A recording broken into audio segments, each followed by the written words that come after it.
আসসালামু আলাইকুম। এই যে দেখেন, আমার যে কবুতর যে ভিডিওটা ইতিপূর্বে দিছি সেই ভিডিওর প্র্যাকটিক্যাল একটা ভিডিও হতে যাচ্ছে। স্কিপ না করে পুরো ভিডিওটা দেখেন। একটু কাছে নিয়ে আসো যাতে করে এটা স্পষ্ট দেখা যায়। দেখেন, এই ডিমটা কিন্তু অনেক গরম। কারণ হলো এই ডিমের উপরে এখনো কিন্তু কবুতর বইসা ছিল। আমি কিন্তু ডিমটা সরাইছি। কারণ এই দেখেন এখানে কিন্তু এই যে ময়লা লেগে আছে। মানে কবুতরের যে পায়খানাটা এটা লেগে আছে এবং এই কবুতরটার যে ডিমে তা দিতেছে এইটা তা দেওয়ার বয়স হয়েছে আলটিমেটলি আজকে 13 দিন।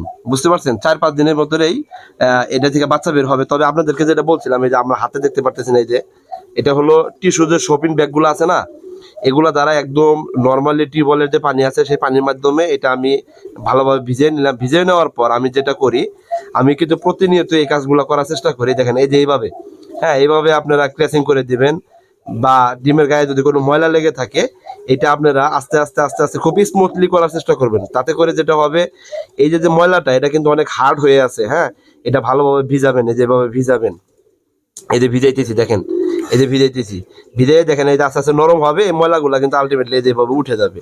হ্যাঁ, আস্তে আস্তে পানি দ্বারা এই যেভাবে খুব স্মুথলি কাজগুলো করার চেষ্টা করবেন, যাতে করে ময়লা উঠতে গিয়ে যাতে আবার ডিমের যে খোসাটা আছে সেটা যাতে আবার ভেঙে না যায়, সেদিকেও আপনাদের কেয়ারফুলি খেয়াল রাখতে হবে। খুব সতর্ক